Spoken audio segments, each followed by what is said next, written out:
She hired protection. She found someone worth letting in. Stormproof. Chapter 1, The Girl Who Didn't Duck. The first thing Mara noticed was that Eliza Fairchild didn't duck. Reporters shouted, flashes popped like dry lightning, and Eliza, famous resident hurricane of the Fairchild Foundation, stood on the courthouse steps, chin tilted to the drizzle and smile steady enough to steady other people. Mara waited in the shadow of the column, counting the angles, mapping exits, measuring threat in breath lengths and shoe squeaks. On my left, she murmured to the comms mic, two in the blue raincoats pushing forward, just overeager. Copy, came Tony's voice, warm static. Client status? Stubbornly photogenic, Mara said, stepping out. She didn't touch, new clients sometimes spooked at contact. Miss Fairchild, Vans at 3 o'clock.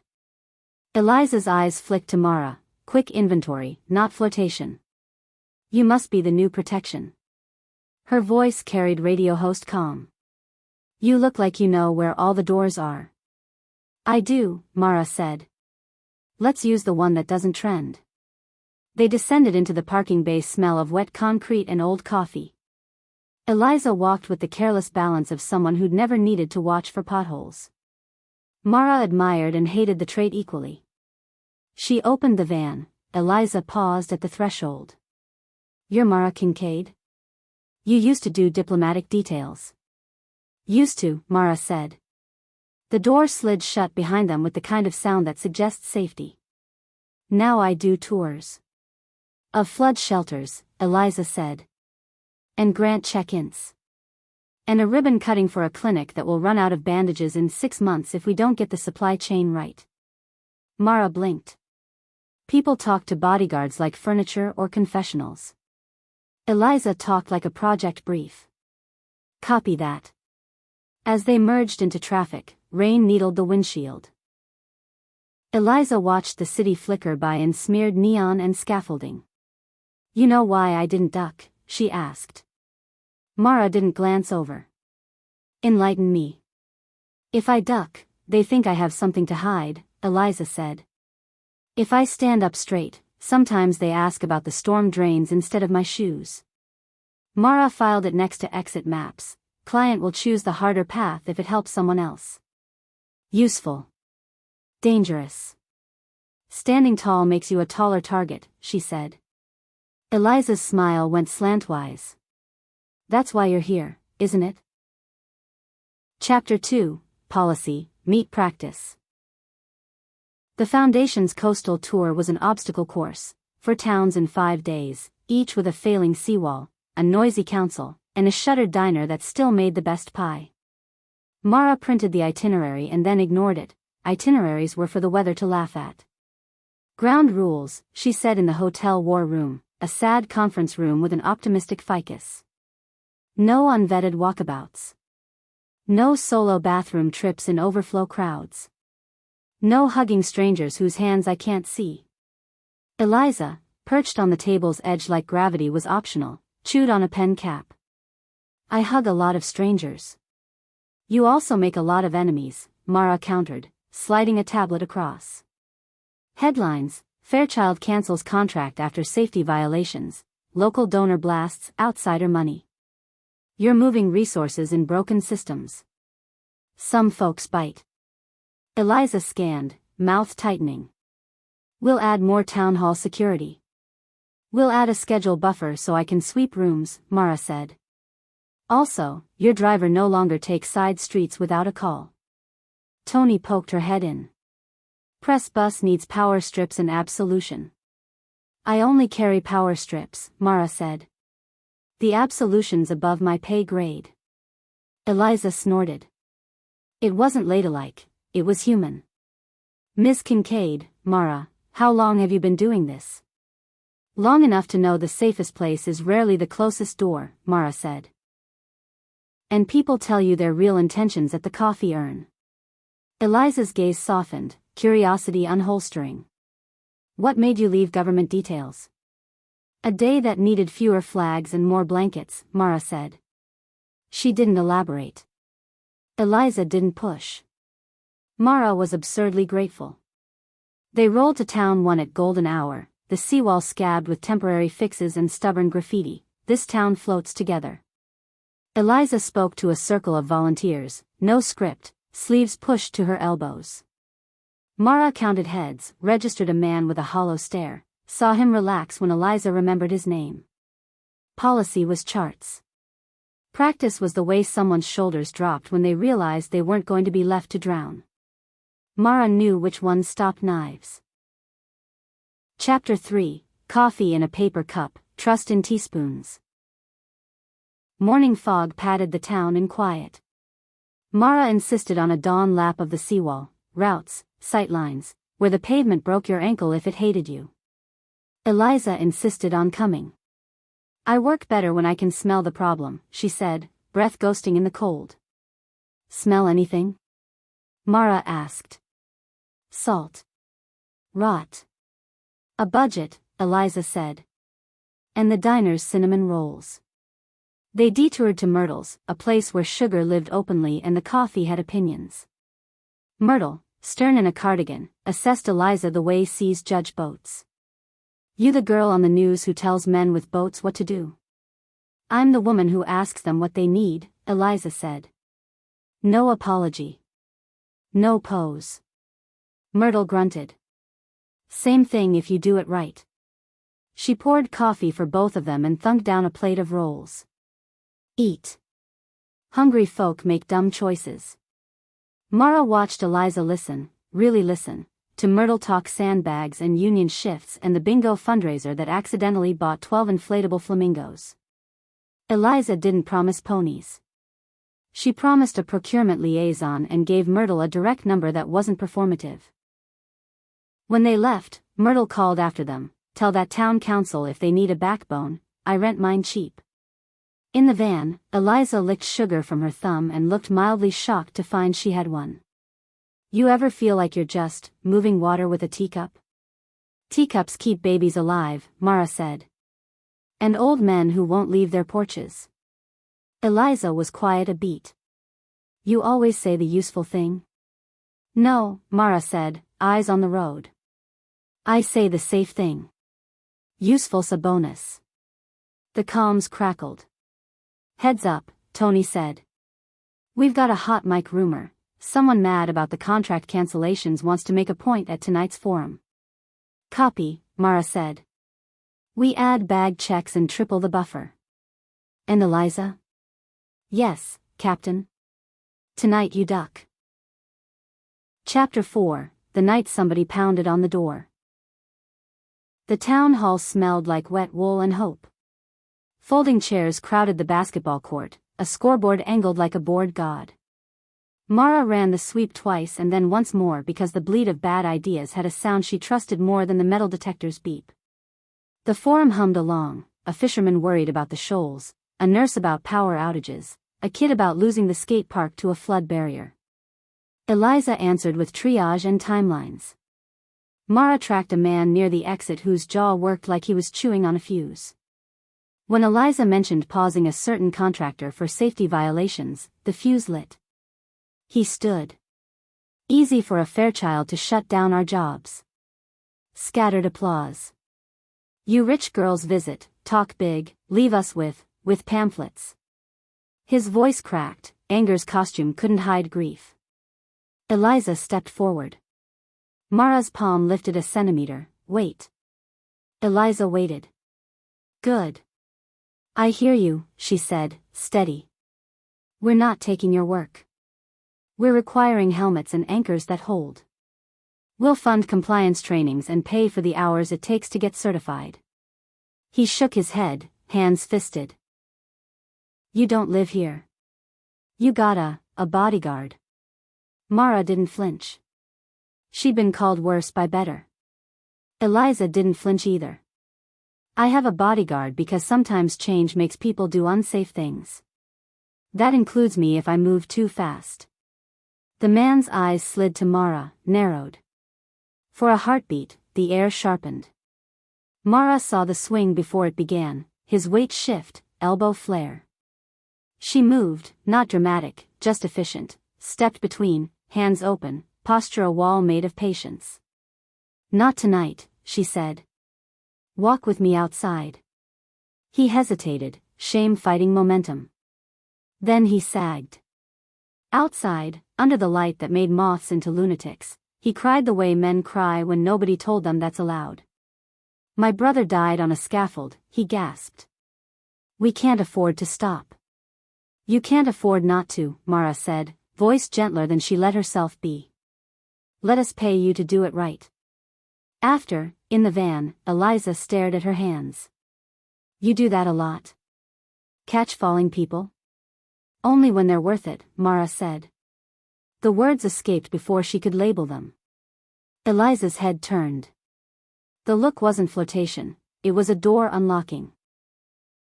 Chapter 5, Sandbag Waltz. 2 towns later, the tour's rhythm felt like a waltz in work boots. Mara learned Eliza's tells, the way she pinched the bridge of her nose when a politician blamed the tide, the soft unfocused look that meant a solution was forming, the brittle laugh that meant she needed a sandwich immediately. Eliza learned Mara's too, the micro-nod that sent staff scattering to strengthen a perimeter, the hawkish stillness before she suggested an exit, the half-smile that admitted the pie was, indeed, worth stopping for. They were not friends. Friends didn't move in lockstep through crowds like tides. But sometimes their hands brushed on a clipboard, and the contact sent a pulse through Mara like a radio squawk at the exact right time. On day 4 the river rose early, muscling past forecasts and good intentions. Volunteers fought a losing line with sandbags that broke like oaths. We need another truck, Eliza called, hair plastered to her cheek, face shining with effort and rain. Tony's rerouting, Mara said, scanning. A kid slipped, Mara lunged, caught him by the scruff like a misbehaving cat, set him upright. You're not invincible, she barked over the water. Neither are you, Eliza shot back. They worked until the river agreed to be politely redirected. When the strain finally let go, everybody laughed the way people laugh after the worst-case scenario waves from across the street and keeps walking. Back at the van, Eliza leaned against the door, breath sawing. Mara offered a towel she pretended not to notice she always packed. Eliza took it, eyes searching Mara's like a puzzle with one missing piece. You always carry the right thing. Years of practice, Mara said. And what do you carry when it's not, Rivers? When it's just, Eliza gestured at the space between them, where adrenaline had crystallized into something rawer. Mara could have ducked. She didn't. Then I carry the truth, she said. Even if it's inconvenient. Eliza's throat worked. What truth is that? That I like you, Mara said simply. And my job is to like you safely. Eliza didn't touch her. The restraint was almost unbearable. Then stay, she said softly. And teach me how to be safe with you. Chapter 6, The Lock on the Door. They set new rules in a motel that still thought it was 1989, doors double-latched, phones face down, words careful. No touching on duty, Mara said. No off-schedule detours. No, performing anything we're not ready to live within daylight. Daylight, Eliza repeated, tasting the word. I want this to survive it. They didn't kiss. They made tea and swapped childhoods like case studies. Mara's, a military family that moved like weather. The year she learned to tell fear from caution, the summer a mentor taught her to read rooms like novels. Eliza's, a house full of meetings and rare quiet, learning that money is a tool that cuts both ways, the first time she disobeyed a PR plan and got in trouble for being right too soon. At midnight, a heavy thud shook the corridor. Mara was at the peephole before the second knock. Maintenance, a voice slurred. Wrong tone. Wrong time. Mara pointed Eliza to the bathroom with 2 fingers. Eliza went, no argument. Mara moved the dresser silently, slid the chain, cracked the door an inch. The man outside wore a uniform shirt that didn't fit. His eyes were mosquito bright. Key card problem, he said. Front desk can help you, Mara said. This room is fine. He pushed. Mara didn't let the chain carry the load. She closed, threw the bolt, dialed the desk. 10 minutes later, real staff and a cop took statements. Turned out someone had jammed a reader and gone fishing for purses. After, Eliza stood with her back to the bathroom door, hands shaking as if now, safe, her body had permission to display the backlog. I hate that you're good at that, she confessed. I hate that I have to be, Mara said, softer than any protocol. She set the kettle going again because rituals are small bridges over big feelings. When Eliza stepped forward, Mara braced for contact that didn't come. Instead, Eliza reached past and turned the lock on the door with a clean click that sounded, somehow, like I choose to be safe here. She met Mara's eyes and smiled something luminous and tired. Teach me that part too. Chapter 7, Rivets, Routines, and the Thing We Don't Call a Date. The next morning, Eliza insisted on the supply yard walkthrough. If the pallets aren't packed right, the first storm turns them into shrapnel, she said, tucking her hair under a cap. They found a stack labeled for the clinic 3 towns over. A stack that would have collapsed if you breathed on it. Eliza didn't scold. She asked to be shown how the strap machine jammed. She FaceTimed a logistics lead, taught a volunteer how to feed the banding smooth. She left donuts and a note, thank you for making safety heavier than the wind. Mara watched her be, earnest, exact, gracious. In a world that loved optics, Eliza stuck to rivets. That night, they could call it a date later, in daylight, they ate at a pier shack where the fry oil had a graduate degree and the owner had 3 stories about every photograph on the wall. They sat at the back under a picture of a dog wearing a life vest and didn't touch. Their restraint had become a living thing they carried between them, humming, patient. Do you ever miss your old life? Eliza asked. I miss the clarity, Mara said. When a threat wore a uniform and a badge and announced itself by existing. And now? Now the threat has a grant application and an ego, Mara said, dry. And sometimes it's my own stubbornness. Eliza's smile slid soft. Mine too. She fiddled with a napkin, eyes brave. When this tour ends, what happens? We don't break the rules to survive the day, Mara said. We build new ones for the year. Eliza nodded, relief blooming like a sunrise that had waited for permission. I like your year, she said. When they walked out, the wind had calmed. Boats creaked in their slips like contented animals. Mara opened the van door. Eliza paused, like she had on the first day. One more rule, Eliza said, voice low. We don't pretend this is less than it is. Mara held her gaze. Agreed. Chapter 8, What the Storm Leaves. The last town greeted them with sirens and a sky the color of cheap tin. A surprise squall whipped the coastline, flipping trash cans and priorities. The evacuation center filled in 30 minutes. Kids clutching hamsters, grandmothers clutching photos, a man clutching a toolbox like a talisman. Mara ran her sweep and then ran it again because the wind made new doors where walls used to be. Eliza turned into motion, assigning cots, bribing the power company with pizza, calling the clinic to pre-stage inhalers. No press, she told Tony. They can film the seawall. Not our neighbors' tears. In the gym that smelled like old varnish and collective breath, a little girl stood at the half-court line, gaze fixed on the rattling backboard. My cat, she said to nobody. Pixies under the porch. Mara crouched. The world narrowed to the child's fists and the bruise of worry between her brows. What color is Pixie?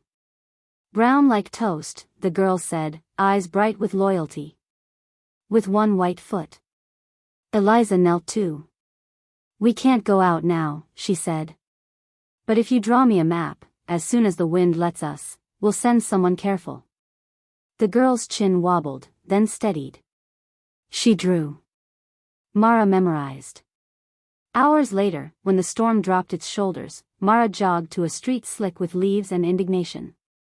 She slid under a porch where spiders had a condominium, coaxed out a trembling toast cat with a packet of tuna, and carried a furious purr back to the gym like a trophy. The little girl's cry cracked the grown-up's composure in the best way. Eliza watched Mara hand Pixie over, eyes shining like somebody who'd been brave too long. When Mara straightened, Eliza stepped forward and, within the rules, inside the quiet, touched the cuff of Mara's sleeve with 2 fingers, a private thank you that felt like a vow. Later, when the generator hummed and the gym dimmed, Eliza sat on the bleachers, shoulders finally sagging. Mara sat 1 tread below, not quite touching. "What do storms leave?" Eliza asked, voice frayed. "Whatever we bolt down," Mara said. "And whatever we're willing to rebuild." Eliza nodded, gaze on the sleeping room. "Then let's bolt this down," she whispered. "You and me. The thing we won't call a date. The year we promised." Mara didn't say yes. She didn't need to. The wind chime someone had rigged from bottle caps sang once in a draft, a thin brave sound, and the answer settled in the space they'd kept empty on purpose, so it could fill. Chapter 9, Aftermath Math. By morning, the storm was a rumor with puddles. The gym exhaled, coffee in donated urns, kids with sticker mustaches, volunteers whose smiles looked like pulled muscles. Eliza did triage while Mara ran the perimeter with a broom handle, testing every exit bar because storms are very democratic about breaking things that matter. "Site assessments in 4 hours, Tony said, tapping a clipboard that had survived 3 administrations. "Press wants a hero shot." "We're saying no." "We're saying later," Eliza corrected, smoothing a wrinkled cot sheet with a tenderness that made Mara's chest ache. "People first. Cameras second." A city inspector shuffled over, damp and suspicious. "You Fairchild? Media says you swoop, spend, and vanish." Eliza glanced at Mara, then back. "We're funding a supply coup run by local contractors, a generator bank, and 3 stipend organizers. We'll measure, publicly, by ambulance minutes and grocery hours. Check me next month." The inspector squinted. "No one gives me metrics. Just promises." "Promises are how we got here," Eliza said gently. "Metrics get us out." When the vans finally pulled away, the gym looked like a messy miracle. Eliza slumped in the passenger seat, eyelids half-masked. "I can't tell if we did enough." "Enough is a moving tide," Mara said. "We built a wall it couldn't take in one pass." Silence. Then, "Did you always know how to talk like that?" "No," Mara said. "I learned from the kind of people who count sandbags and don't call it heroism." She paused, lightening her tone. "And from Myrtle, who believes in the moral power of cinnamon sugar." Eliza's laugh was a small sun. "Can I ask something not in the job description?" "Ask." "No guarantee on answers.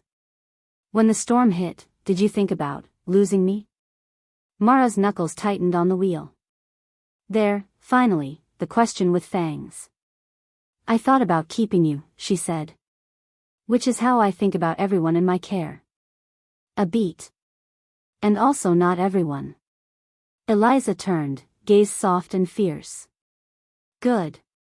I want to be also." Mara didn't look away. "You are." Chapter 10, The Quiet Hotel, The Loud Thought. The post-storm hotel was the kind that tried to be kind, free cookies at check-in, a front desk clerk who paperclipped the Wi-Fi code to a brochure like a blessing. Eliza collapsed onto the chaise, shoes still on, and stared at the ceiling as if it were a difficult donor. "Food or shower?" Mara asked, setting down bottled waters and the emergency chocolate bar that had become ritual. "Shower. First dibs." "Go." Water hammered tile. Mara sat at the little desk and updated her threat log, fingers moving in a rhythm she trusted: time, location, anomaly, action, outcome. It was like knitting a net after the fact so tomorrow's fall had somewhere to land. When Eliza reappeared in sweats and a towel turban, she looked younger, or maybe just less armored. "Your handwriting is disciplined," she said, peeking.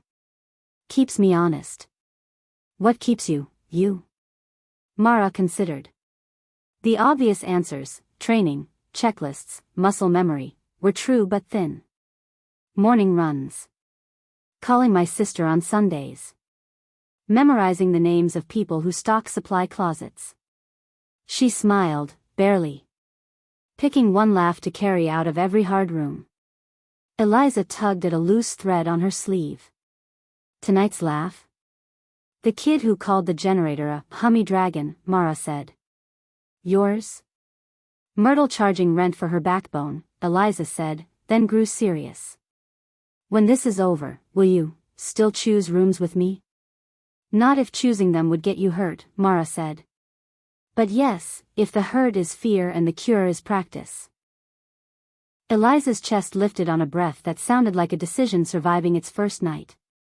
Then practice with me. They didn't touch. They ordered noodles and ate out of cartons, patient as monks. On the TV, a nature documentary whispered about seabirds that mate for life and return, year after year, to the same impossible cliff. Eliza watched, eyes glossy. You think we're that stubborn? I think we're that precise, Mara said. Stubborn is refusing to move. Precise is moving the same way on purpose. Teach me the difference, Eliza murmured. I plan to, Mara said, and meant for a long time. Chapter 11, The Donor with Strings. The tour's victory lap was a gala nobody wanted, glittered centerpieces, a stage with a step and repeat that smelled faintly of panic, a guest list that mixed saints and pyromaniacs. Mara paced the service corridors until the map lived behind her eyes. Tony handled staff. Eliza rehearsed a speech about mundane heroism and logistics as love. Half an hour before doors, a donor in a tux the price of a boat slid into Eliza's path. Miss Fairchild, he purred. I'm so moved by your work. My board could be persuaded to open a very large spigot. Wonderful, Eliza said. Our grants are public. Our audits too. He smiled a cultivated smile. Transparency is a brand until it isn't. We'd require discretion, and influence over vendor selection. Mara stepped in, a gentle border. Miss Fairchild's calendar is packed. Bodyguard, he said, amused, as if he were naming a breed of dog. His hand hovered toward Eliza's elbow. Mara's eyes traveled to it and back. The hand retreated. Think about it, dear. Keep one channel private. It's how grown-ups get things done. Sir, Eliza said evenly, if adults require secrecy to help children, they're not adults. He smiled again, thinner. Principles are cheap. So are shortcuts, Eliza replied. And they flood. He left a business card that looked like it paid taxes in a different time zone. Mara took it, photographed it, and fed it to the nearest trash can with the kind of satisfaction usually reserved for extinguishing small fires. Did I just torpedo millions? Eliza asked afterward, voice low. You just saved us from spending it twice, Mara said. Once in money. Once in shame. On stage, Eliza's speech landed like rain after a dry season. She named janitors and forklift drivers and the kid with the hummy dragon. She didn't say me. Mara was grateful for the omission. Private truth didn't need chandeliers. Backstage, Eliza leaned against a flight case, adrenaline making her eyes too bright. I wanted to reach for you, she confessed. I wanted you to, Mara admitted. Tomorrow is long. We have a year, Eliza said, like she'd just renewed a lease on courage. Maybe more. Maybe more, Mara echoed, and their restraint felt less like a wall and more like scaffolding. Chapter 12, Breach. Safety fails and whispers before it shouts. Mara heard the whisper at 9:13, when a catering door that had latched all evening suddenly didn't. She relatched, noted it, adjusted patrol. At 9:27, Tony's voice, unscheduled delivery by the loading dock. I'm not loving it. Mara was moving before the sentence ended. Outside, a van idled where vans shouldn't. Two men lifted a crate labeled flowers with the confidence of people who had never met an orchid. Wrong night, Mara said, blocking the ramp. Floral swap, one said. Manager called. Name? He produced the wrong one. Mara didn't smile. Leave the crate. Show me the work order. They didn't have one. Their eyes flicked to each other. Bad choreography. Mara's radio clicked once, Tony sending backup without words. The men set the crate down with the reluctance of toddlers surrendering contraband. When security popped the lid, the flowers were real, on top. Underneath lay foam cushioning, voids where equipment could have sat. Cameras, mics, recording gear. Enough to turn a backstage into a confessional. The men ran. Mara didn't chase, she already had their plates. Cops would make a hobby of them later.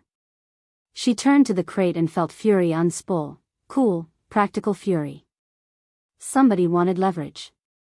Tonight had smelled expensive. Now it smelled like purpose. She found Eliza with the stage manager, kept her voice clinical. Attempted breach. Contained. No exposure. Eliza's jaw flexed. Was he behind it? Maybe. Maybe a cousin. Doesn't matter, Mara said. You did the right thing on stage. We'll do the right thing after. They finished the night with the kind of smiles made of steel and velvet. Afterwards, in the empty ballroom, Eliza sat on the edge of the stage, feet dangling, heels abandoned like shells. I hate that goodness needs body armor, she said. Goodness is the armor, Mara said. The rest is fittings. Eliza looked at her, eyes so open Mara felt vertigo. Come home with me, she whispered. No champagne. No speeches. Just sleep. Mara's rules lined up like loyal soldiers. Then one stepped forward, daylight test. Yes, she said. And breakfast. Chapter 13, Daylight. Eliza's townhouse knew how to hold quiet. No art screamed for attention, the walls had book spines and a framed blueprint of an old bridge Eliza loved because it refused to lie about load. Mara checked windows and doors with a sweep so practiced it felt like a prayer. Eliza watched without commentary, an intimacy that made Mara's palms ache. They slept. Like humans. Like people whose bodies finally admitted they weren't engines. In the morning, sunlight poured across the rug in wide, forgiving stripes. Mara made eggs while Eliza read the news and groaned at an opinion piece about charity influencers. Do we pass the daylight test? Eliza asked, chin on her wrist, hair a benevolent riot. We passed it last night, Mara said, sliding over toast. This is the retest. They ate and planned the debrief about the breach. They didn't pretend the fear wasn't there, they stacked it neatly and labeled it, like emergency supplies. After dishes, Eliza held up the towel and smirked. Your turn to dry. Bossy, Mara said, relieved by the joke. Brave, Eliza corrected, flicking a drop of water. Mid-afternoon, Eliza took a call from her board chair. Mara listened to half-sentences. Yes, disclosed. No, we will not accept conditioned gifts. Yes, we'll publish the security review. When Eliza hung up, she sagged, then straightened. They backed me. All the way. Good boards are rarer than good pie, Mara said. Keep them. Eliza stepped closer, then stopped herself. Tonight, she said. I'll take you to the bridge. The one with the blueprint. Field trip? Pilgrimage, Eliza said. I want to show you the thing that taught me how to carry weight without collapsing. Mara swallowed a smile that felt suspiciously like awe. Wear good shoes. I always do, Eliza lied, and Mara loved her for it. Chapter 14, The Bridge That Doesn't Pretend. They parked where the city surrendered to river and steel. The bridge rose from its stone abutments with the self-confidence of math, trusses like ribcages, bolts like declarations, span taut as a promise. Eliza touched the railing with the tenderness of people greeting saints. When I was 16, she said, We toured here with a civil engineer who didn't talk down to me. He said, "This bridge tells the truth. Every piece knows what it carries. No single beam is heroic. Heroism is distributed." "That's how you run the foundation," Mara said. "That's how I want to run it," Eliza corrected. "We drift. We course correct." Wind lifted her hair, she didn't brush it away. "When I met you, I thought, maybe we could write a weight diagram for us. What I carry. What you carry. No pretending one of us is the whole span. You've been building a relationship as infrastructure," Mara said, equal parts amused and moved. "I never promised not to be a nerd," Eliza said.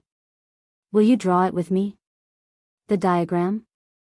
"Yes," Mara said, so simply it startled the gulls. "And we'll update it when it rains." A jogger pounded past, a barge shoved patients downstream. On the far bank, the hospital glinted. Eliza slid one hand along the rail until her fingers brushed Mara's knuckles, barely thinking, wholly deliberate. Not a breach of rules, an amendment. "This is where I tell you I don't want to stop when the tour ends," she said. "This is where I tell you neither do I," Mara said. They didn't kiss. They stood on a bridge that didn't pretend and decided to stop pretending too. Chapter 15, The Boardroom and the Living Room. There were still administrative dragons to slay. Eliza drafted a public memo about the gala breach. What happened, what failed, what would change. "We'll publish the contractor vetting checklist," she told her team. "And the grantee safety addendum. If it embarrasses anyone, good." Mara wrote her debrief to the security firm, clear, unsentimental, with a gratitude section that named the guard who spotted the license plate camera.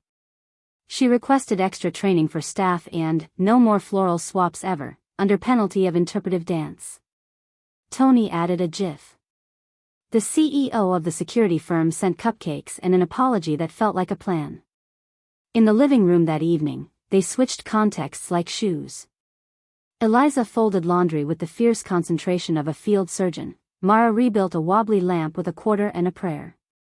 "The thing I didn't expect," Eliza said, "was how much safer I feel doing ordinary things with you." "Ordinary things are where most accidents happen," Mara said, deadpan enough to earn a couch pillow to the shoulder. She caught it, gently, and didn't throw it back. "I like watching you fold.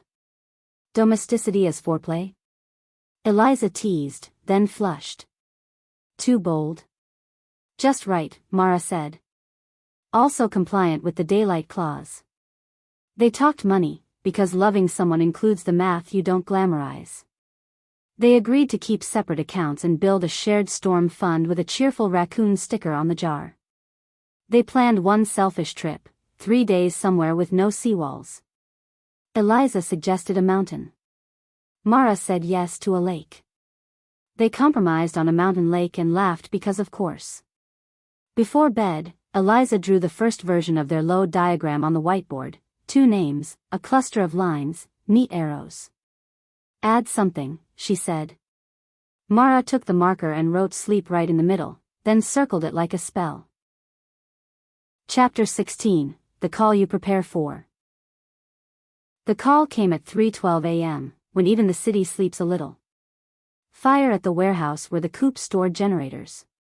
No injuries reported. Smoke visible from the highway. The kind of emergency that tests whether systems were jokes. In 10 minutes they were dressed, in 20 they were on site. Sirens painted the brick in pulsing red. The chief met them with soot on his cheekbone like war paint. "Good news, your wiring upgrades worked. Bad news, arson's on the table.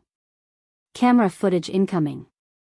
Eliza went pale and steady, her version of panic, disciplined. "What do you need?" "Space cleared for hose teams. Someone who can open the back bay without killing my guys."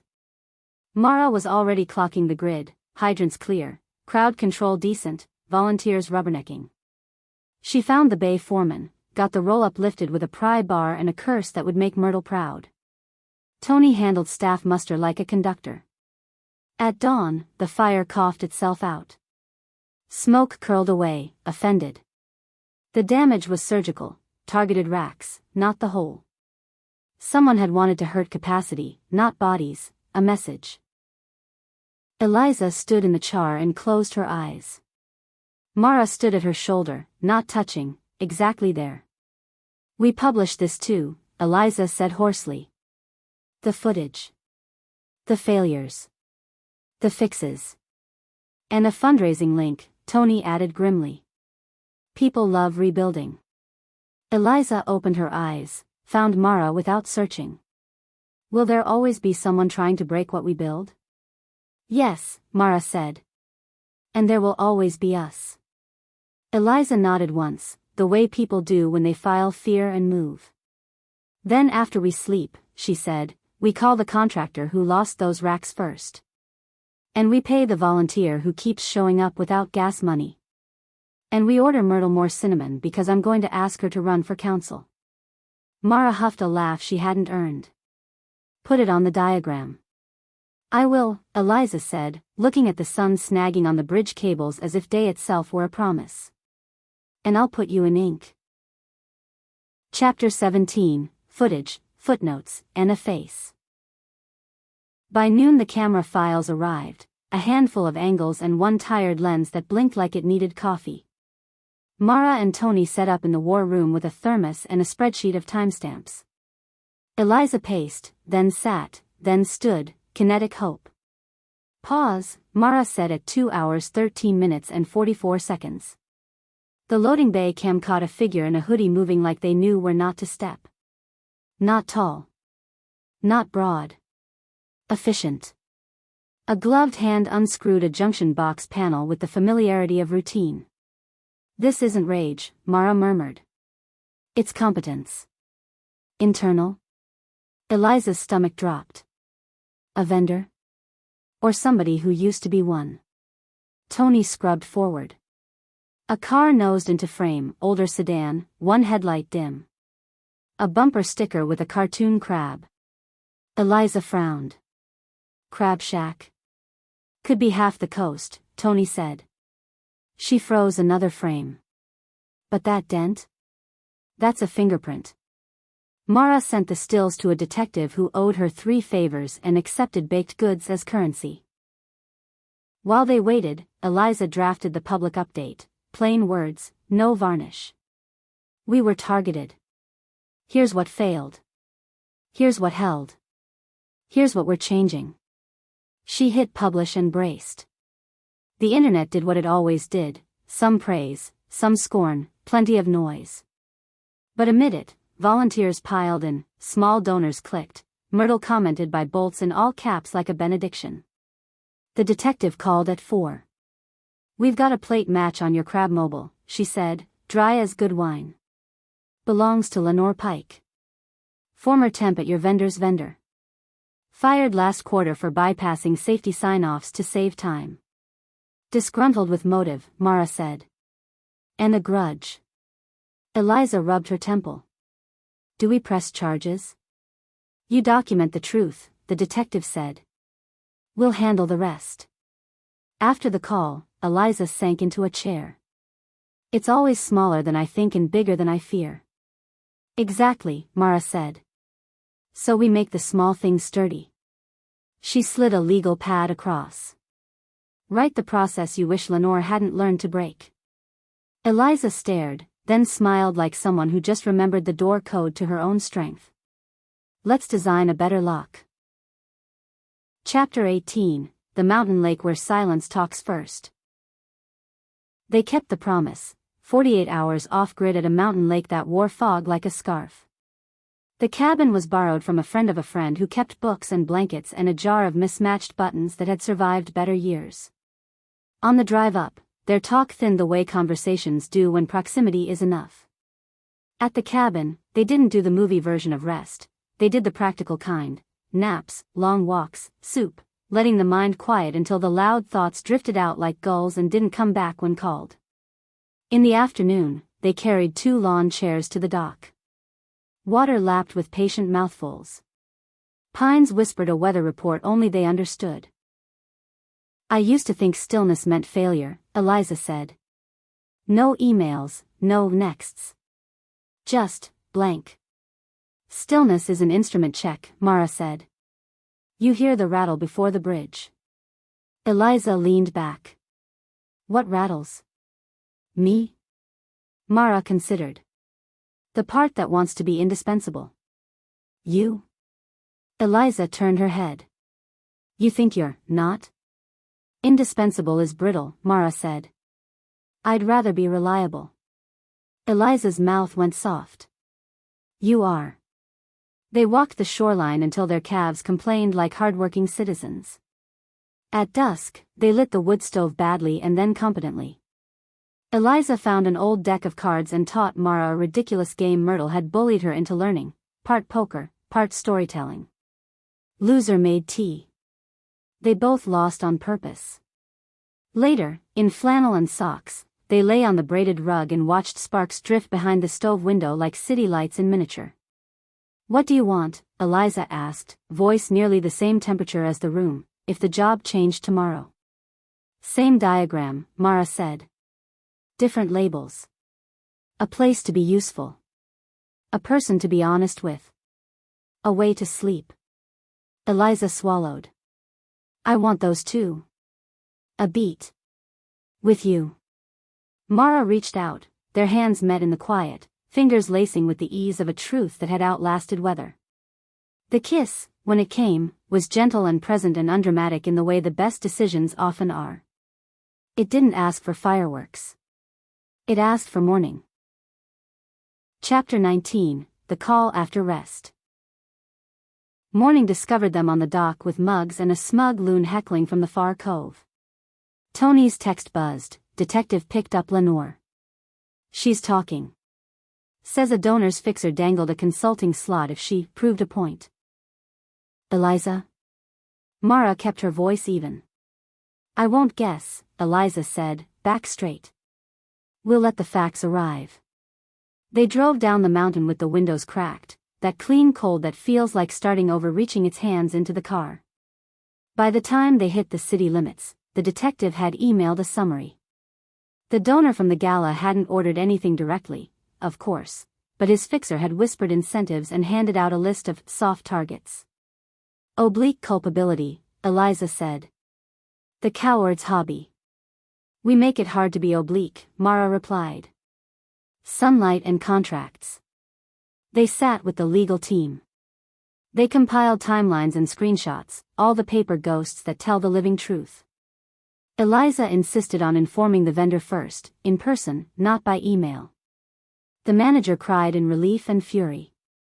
We thought we were losing you, she said. You were losing our silence, Eliza said gently. Not our partnership. Mara watched the room settle around that sentence, grateful for the precision. Precision is slower than rage and more effective. That night, exhausted and oddly light, they ate grilled cheese on the kitchen floor like students of the simplest joy. Eliza nudged Mara's knee. You didn't have to come to the vendor meeting. Not a bodyguard tonight, Mara said. A witness.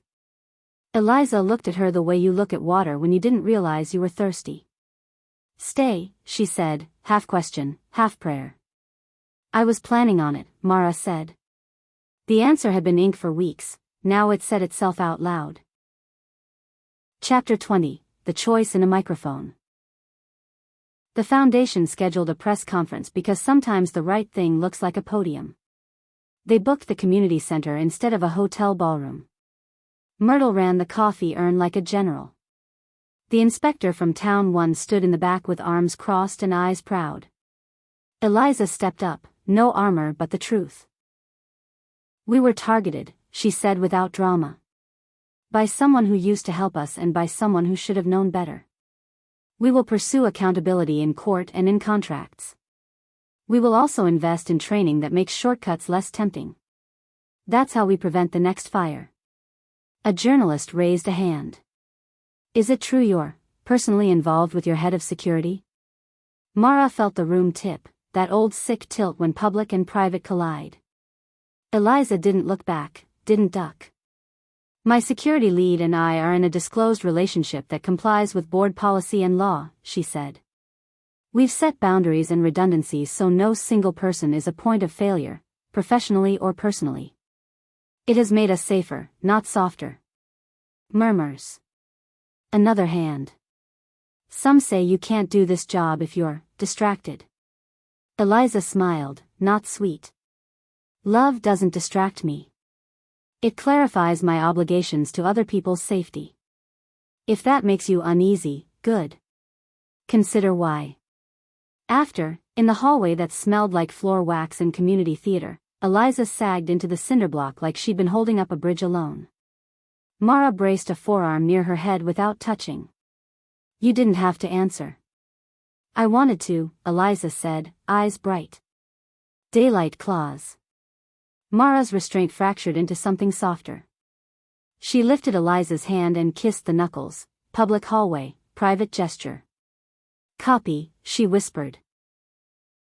Chapter 21, Diagram, revised.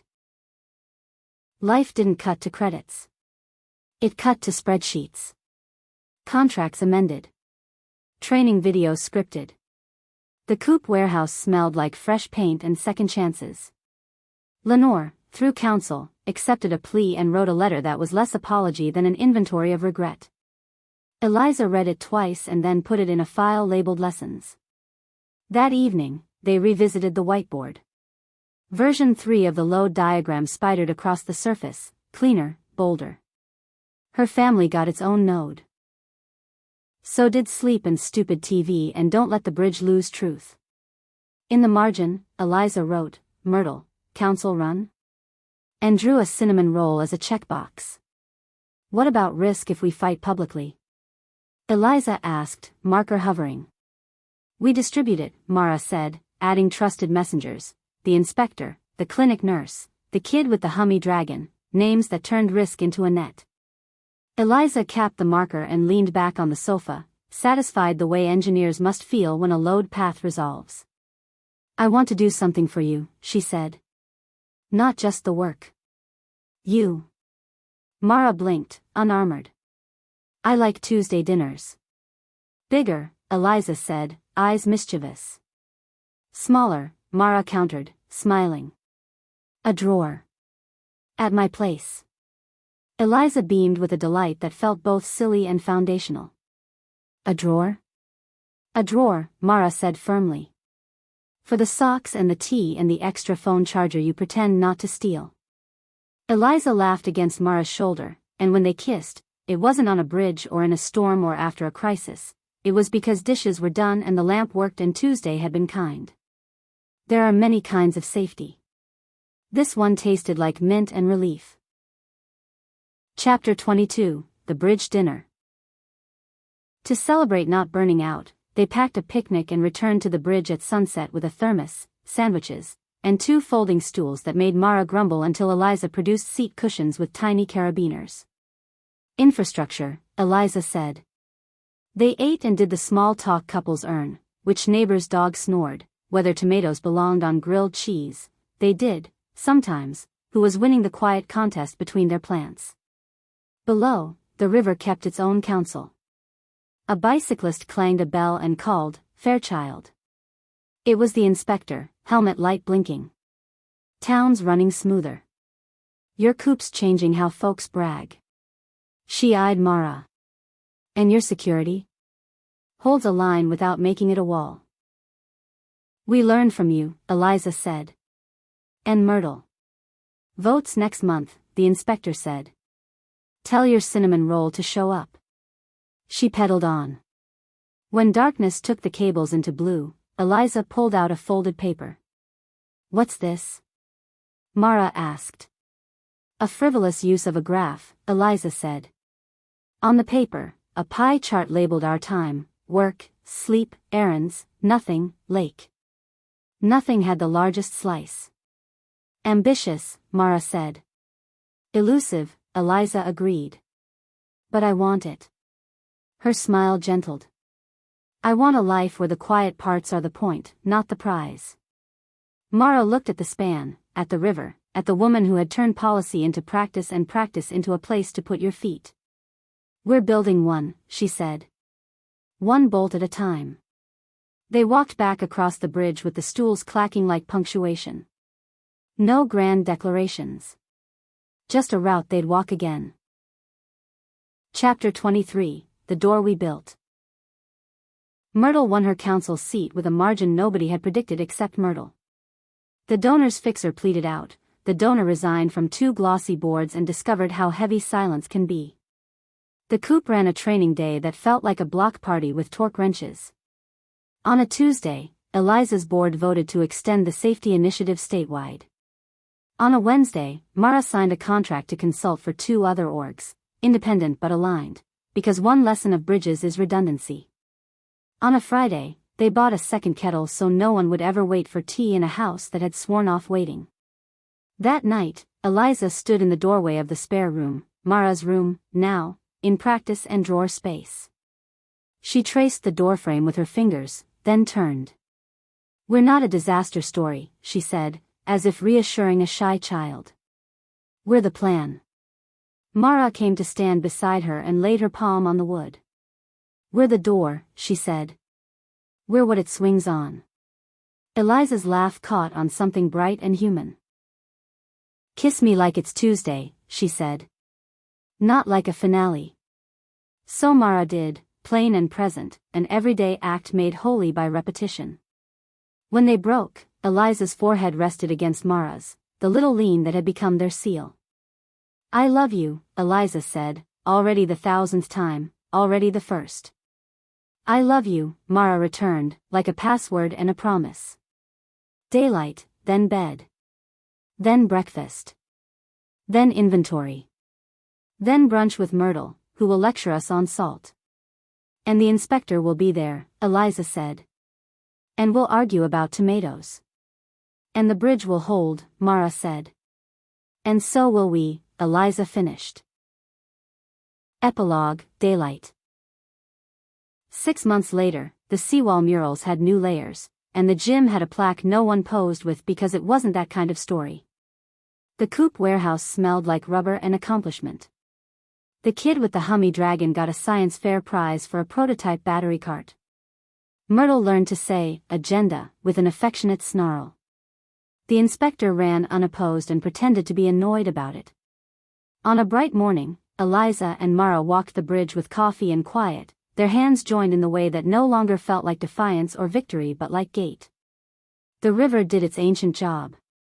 So did they. "Remind me," Eliza said, "what storms leave." "Whatever we bolt down," Mara answered, smiling. "And whatever we're willing to rebuild." "And what did we bolt down?" Mara squeezed her hand. "The truth. The rules. The drawer. Tuesdays." Eliza bumped her shoulder. "And the kettle." "And the kettle," Mara agreed. "And the diagram we redraw when it rains." They paused at midspan where wind made a soft harp of the cables. Below, a barge moved past like a paragraph that had found its ending. Above, gulls wrote unpunctuated sentences. Around them, a city that had learned, imperfectly and again, how to stay. Eliza tilted her head toward the far shore. "Home." "Home," Mara said, and they went, walking the plan they'd made, through daylight that didn't ask them to explain, across a bridge that told the truth. The end.